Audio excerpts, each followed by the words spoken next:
Good morning, good afternoon అందరికీ.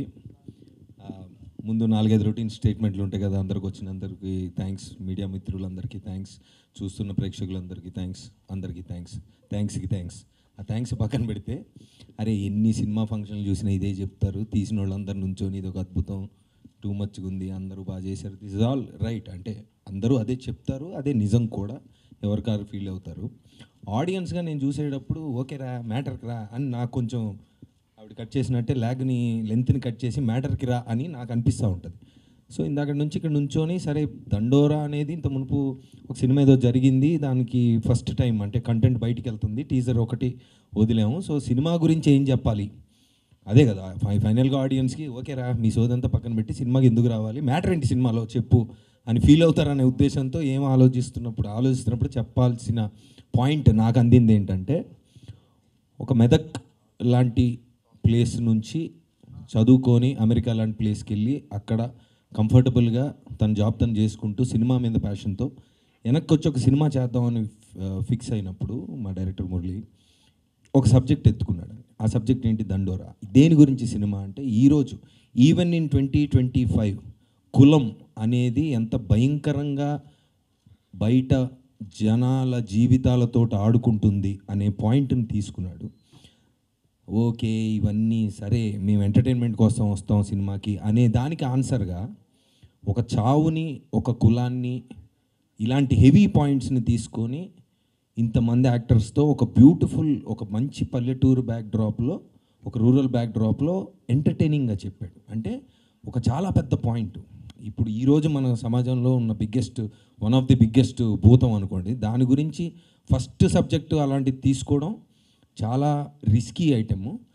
ఆ రిస్క్ని ఎలా మిటిగేట్ చేశాడంటే చెప్పిన విధానం, అంటే సినిమా చూసిన విధానం. ఇప్పుడు మీరు టీజర్లో ఎలాంటి ఎనర్జీ అయితే ఉందో అది సినిమాలో కూడా ఉంటుంది. అంటే ఇలాంటి చావు అనే పాయింట్ని, కులం అనే పాయింట్ని ఇలా చెప్పచ్చా అని కథ విన్న ఫస్ట్ రోజు నాకు అనిపించింది. So I think hats off to you Murali for that. It's a beautiful thing and చాలా కష్టం అది. ఫస్ట్ ఉంటుంది ఏముంటుంది, అట్రాక్టివ్గా ఏదో పాయింట్ తీసుకుందాం, 4-5 ఏదో గిల్మాలు చేసి కమర్షియల్గా బయటపడిపోదాం అనే ట్రెండ్ కాకుండా ఇది చేశాడు. అలాంటిది తోడు కూడా కావాలి కదా. సో తనకి అంటే ఫస్ట్ సినిమాతోనే నేషనల్ అవార్డు కొట్టి, దాని తర్వాత ఎప్పుడు ఏదైనా డిఫరెంట్గా చేద్దాం భయ్యా, ఏదైనా ఒక పాయింట్ ఉండాలి అని అందరూ అంటూ ఉంటారు. కానీ ఇలాంటి పాయింట్ని తన్ని నమ్మి తీసిన బెన్నీకి hats off to you also. I think both of them, అంటే మేము యాజ్ యాక్టర్స్గా సినిమా చూసినప్పుడు మాకు బాగా నచ్చింది, మాకు చాలా బాగా నచ్చింది, అందరికీ ఇలాగే మాకు నచ్చింది. And we think the point worked. And డెఫినెట్గా మేము చేసిన ఈ ప్రయత్నం ఏదైతే ఉందో, మేము ఫస్ట్ కాపీ కానీ ఇప్పుడు మేము డబ్బింగ్ అంతా చూసుకున్నప్పుడు we think we are very satisfied. I speak for all of అస్.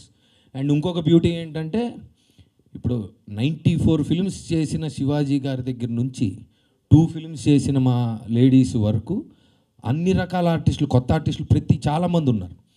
ఈ టీజర్ కానీ మీరు సినిమా చూసినప్పుడు, అంటే యాజ్ అ న్యూ డైరెక్టర్గా తను ఏమి సాధించాడంటే నాకు అనిపించింది పర్సనల్గా, మీరు సినిమా చూస్తున్నప్పుడు సీనియర్ జూనియర్ లేదంటే అంటే వీళ్ళు ఇలా చేస్తున్నారు, ఈయనంటే సీనియర్ కాబట్టి ఇలా ఉంది అన్న థాట్ ఎక్కడ రాదు. As a director he was very very very clear about ఈ క్యారెక్టర్ ఇలా బిహేవ్ చేయాలి, దీని టైమింగ్ ఇలా ఉండాలి అని. సినిమా చూస్తున్నప్పుడు ఆ ఊర్లో క్యారెక్టర్సే కనిపిస్తే తప్ప యాక్టర్లు పెద్దగా కనిపించరు. నా వరకు వచ్చినప్పుడు ఏంటంటే అసలు పెద్ద డౌటు, ఏంటి పనిచేసుకున్న సర్పంచ్ నేను అసలు ఎలా దాన్ని దాటి తను ఆలోచించి ఊహించి ఆ గెటప్ కానీ, ఆ భాష కానీ, దాని మీద ఆ టైమింగ్తో we work together. And I think అది కూడా బాగానే వచ్చింది అనుకుంటున్నాం. ఇకపోతే December 25th మరి చూసి మీరు ఎలా ఉందో చెప్పండి. మేము ఏం చెప్పినా మీకు ఫ్యాక్ట్స్ తెలిసిపోతాయి కాబట్టి రియలీ ఎక్సైటెడ్. ఒక మీనింగ్ఫుల్ సినిమా చేసామని ఒక ఫీలింగ్ ఆల్రెడీ ఉంది. So I hope commercially also it gives us the result. And that's all. Over to you. Thank you.